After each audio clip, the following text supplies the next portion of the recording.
Hey, good morning. I wanted to do a quick stream. I wanted to do one about the text input. I'm going to be putting out a short also on text input. But basically, this is how to create an input box for a user to type. And this time we actually have our React Native app working on a physical device. So we're going to go back and forth between the code and the physical device to see how the text input or the input box works or how it looks. So the first thing we want to do is have a new text input import, comma. We have a touchable opacity, I think we did last time, and now we have a text input from React Native.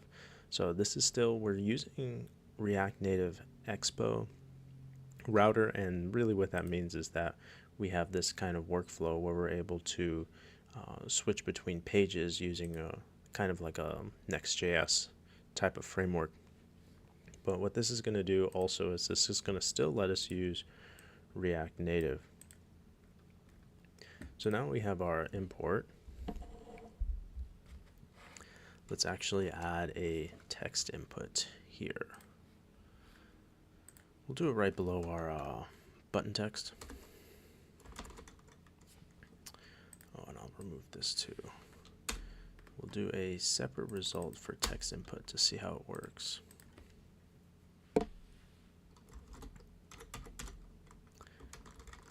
Text input. And inside of it, we need a couple different, okay, this needs to be a capital I. Inside of it, we need to put a couple different parameters. Let's do a quick look at the phone, kind of seeing what the phone is. So you can see that there's something right here. We have a text input, but it's kind of not really obvious to the user that there's somewhere that you can type and click on. So what we'll do here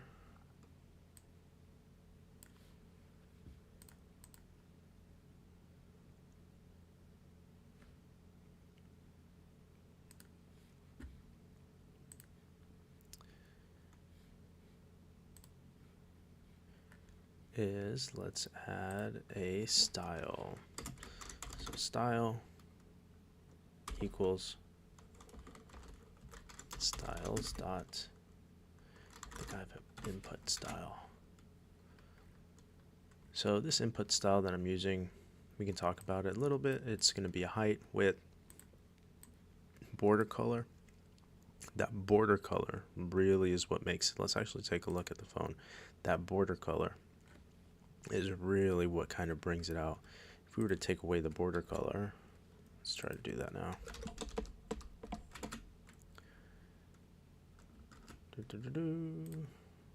Border.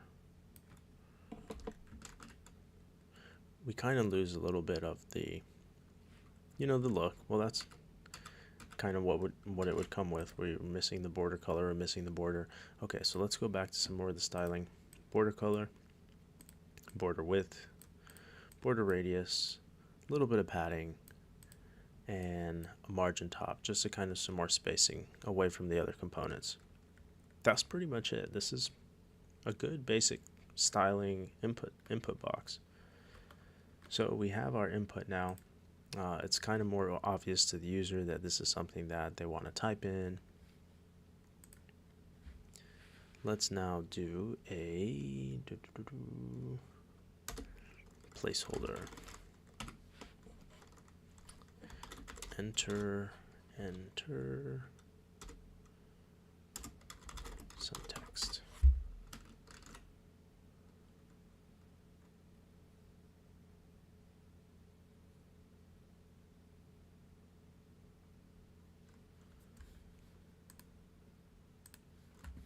So we have a placeholder, enter some text. We take a look at the phone, what that looks like. We have a kind of a message to the user saying, hey, this is the area to type. So they're familiar with clicking on there and typing. Now what we can do is we can add some more things. Let's say we want to change the color of the text. So right now the text is gray. Let's say we want to do a different color. Let's see if we can find a different color.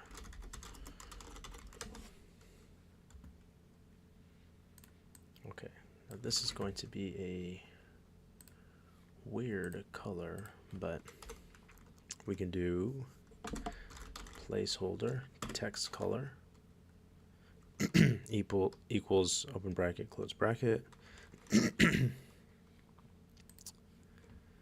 then in this case I just have a hex color that I'm going to use. We put in a string.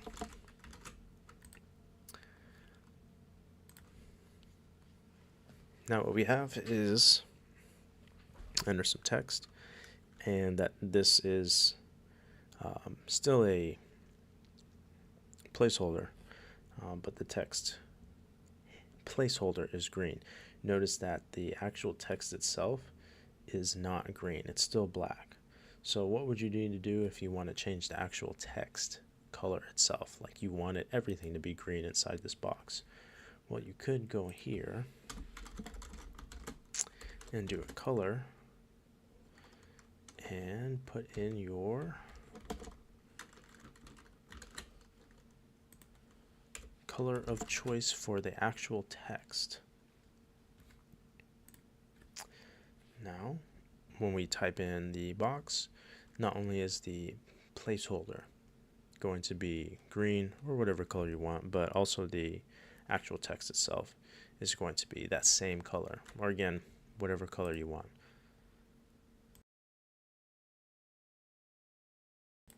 So again, that is going to be color.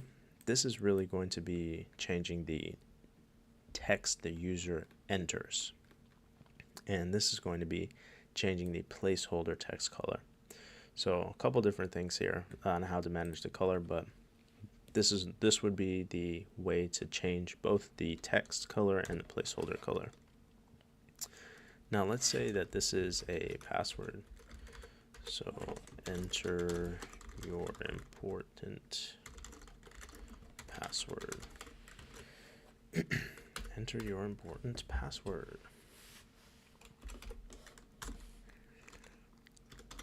Secure text entry. Now let's switch back to the phone. Enter your important password.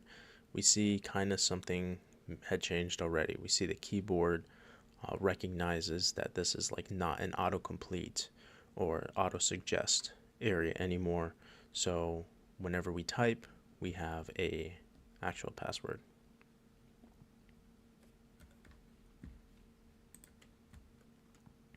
So again, the password, let's change the color on this just because it's kind of in the way. I'm going to still see if I can use a green, but I'm going to use a much darker green.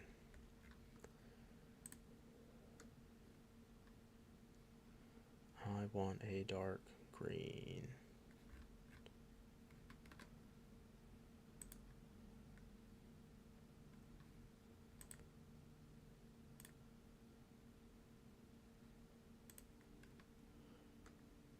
Forest green.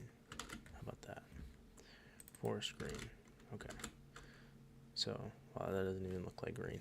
Okay, that's fine. So we have a green there and a green there. Now when we type, we can maybe better see that this is going to be a password input.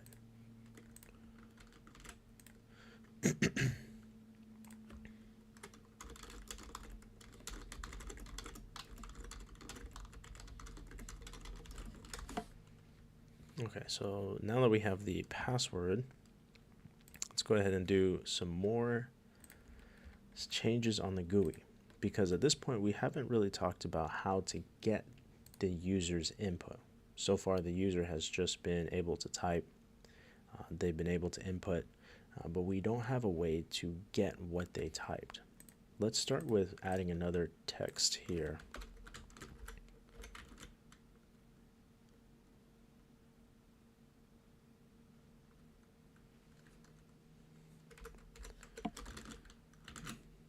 So we're going to have button result, but this is going to be text input result. But right now the text input, oh, I'm not even showing the screen. Okay. So we have our text input result, button result. The text input result is still going to be tied to that button click, so they're both going to be switching, which is fine. We're going to switch this out. How to do this now, we want to make a new const. We're going to call it text, maybe from user, just to really demonstrate that this is the input text from the user. We're going to have a set function text, set text from user. This is going to equal a use state of a string. So empty string right now. Oh, this is user state, use state. So what we have right now is just a new variable, and what we're going to do with that variable is tie it into our text input. So value of this text input we can set here. Let's do a quick example. Text input value. This is the wrong bracket. There we go.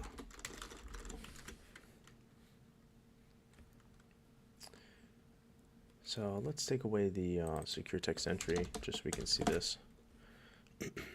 So we can force a text input to be something. In this case, I have it as testing right here, line 24. Now, whenever we set it to a variable or we set the text, it can pretty much no longer change. So we see that we're trying to remove, I'm trying to delete, I'm trying to do something to change that input. It's not really working.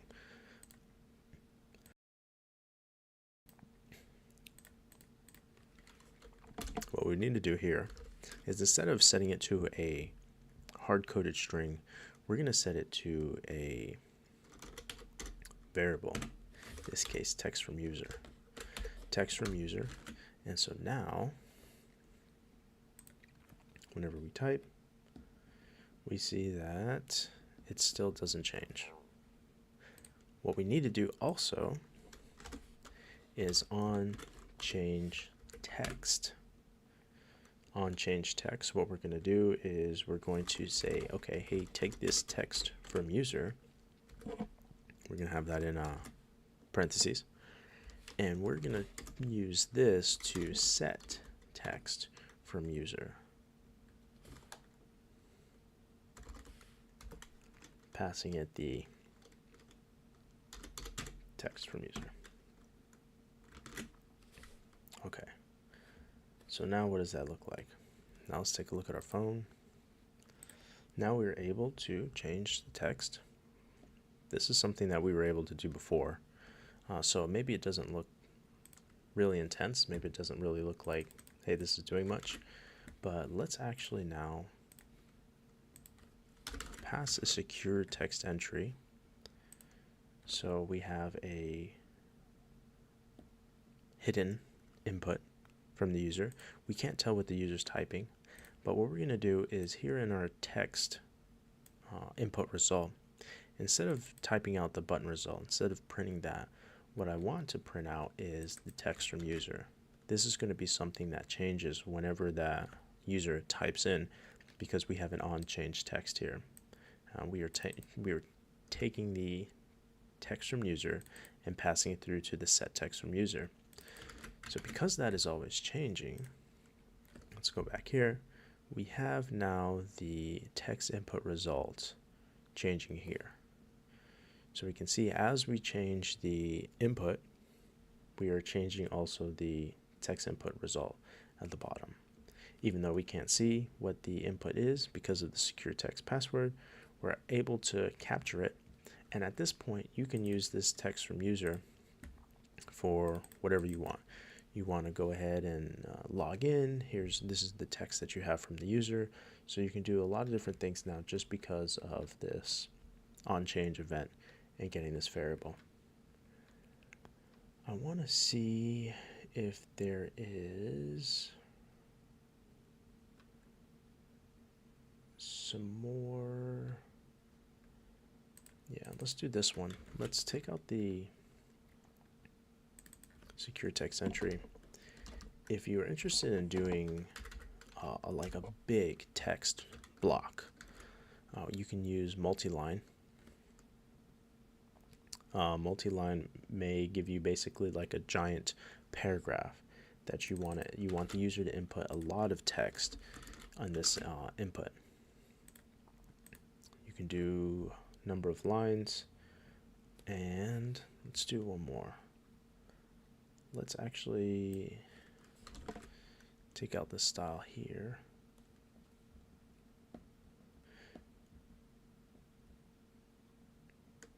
And let's do a demonstration, because the style is actually causing the let's enter your important. Let's say like this is a comment.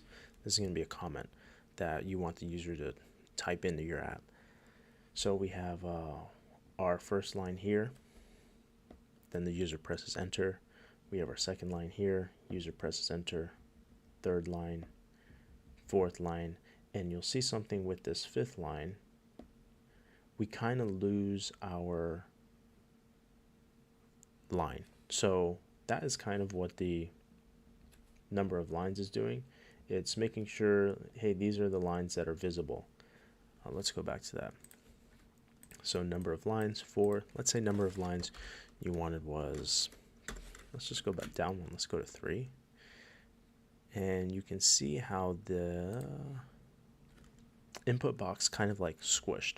I'm going to switch it to 2.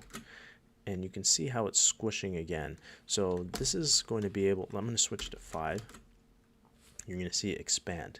Now this is 5 lines of text that the user is able to see on this multi-line input text or text input. So this is kind of what the number of lines is used for, is how much do I want the user to see before I start hiding some of the top level text. Let's switch it to 2 again, just to see it change. We'll switch it to 4, and now we see it grow a little bit more. I want to see if I can have another type of text input. Let's do now, we have number of lines. I'm going to take this out. So just we can do a quick example of how you would need to monitor the style. Right here in my style equals open closed styles.input. Right here,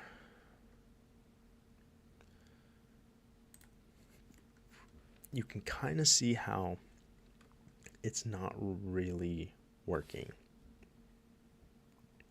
You can see how the input, I want number of lines 4, but it looks like it's 2. So once we take out the style, actually I'll show it to you as I take it out. So we take out the style, and we can see we immediately have our 4 visible lines of input back. So this is something to be aware of whenever you add style on a multi-line. There might need to be a little bit more styling involved, maybe. Let's take out the multi-line for now. Now, one of the main reasons I wanted to show the phone working, let's remove this text, is because I wanted to show how we can force the keyboard to become a number keyboard. So this is going to be something like enter pin number, something like that. Pin number,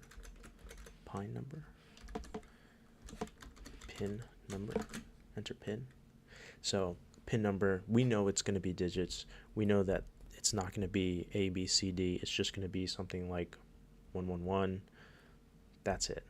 So this is a way, if we use keyboard type numeric, then it has the keyboard from the operating system come up as a numeric number only keyboard for the user to input. It might be a little more convenient because we see here that the numbers on the keyboard are a little bigger.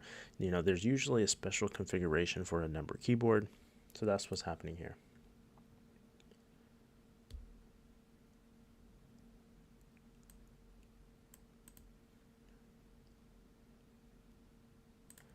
All right, now let's go ahead and take a look at one more. We'll take out this and we'll switch it with auto capitalize words. So this one actually does not look like it is working. So we're gonna take this one out. Let's do words. Then there's another one I wanted to demonstrate.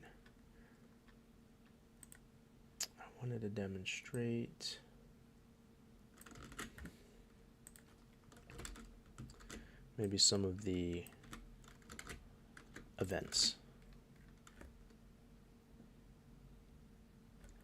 Let's save this.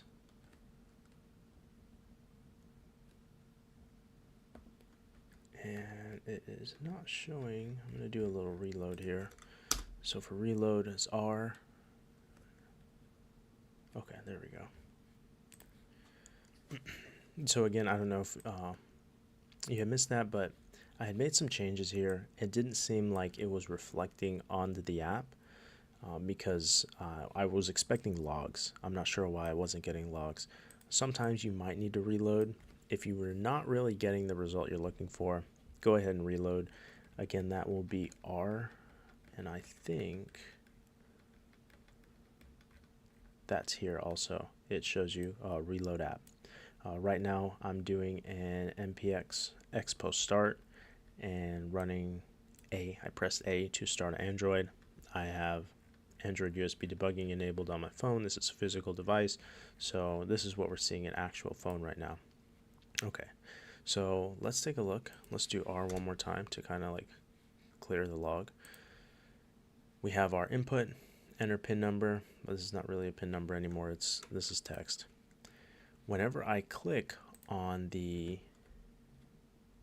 text box or the text input, we see that I have now a log input focused. So what we can do is on focus, you can have special functions here and you can replace this entire area here. I just have a console log with, I know that the user is focused onto the keyboard. So this is something that I really want to do this animation if the user clicks the keyboard, or I want to double check this right before the user wants to type something. We'll also notice, let's see,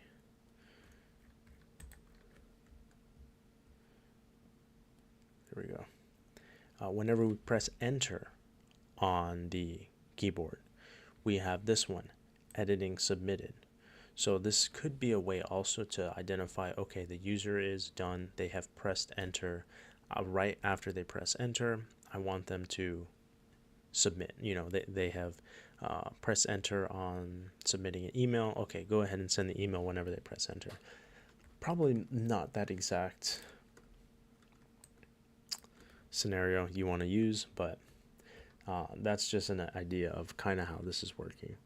I'm going to be putting out a short on this, so if you maybe want the condensed version, it will not have as much. I might have to be taking out maybe some of the on blur focus or submit editing. The on blur, by the way, is when the camera is blurred out, or not the camera, the keyboard basically is saying it's done. But you're not going to get that whenever you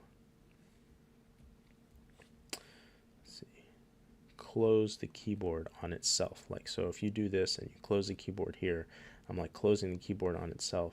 I think you will get it whenever you have another event that drops the keyboard for you. So in this case, I press enter. That's my input blurred on blur. Right here, I tell the keyboard to close. I get no blurred effect. So I use the back button to close the keyboard, no blur effect.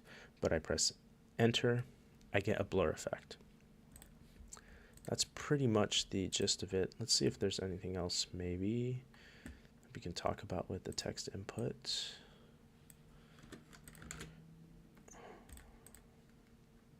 Okay, yeah, I'll close the stream here. Again, if you have any questions or anything, you can reach out to me on the YouTube. I hope this helps. I'll be putting out a short about the text input. But thank you for watching, and I hope to see you at the next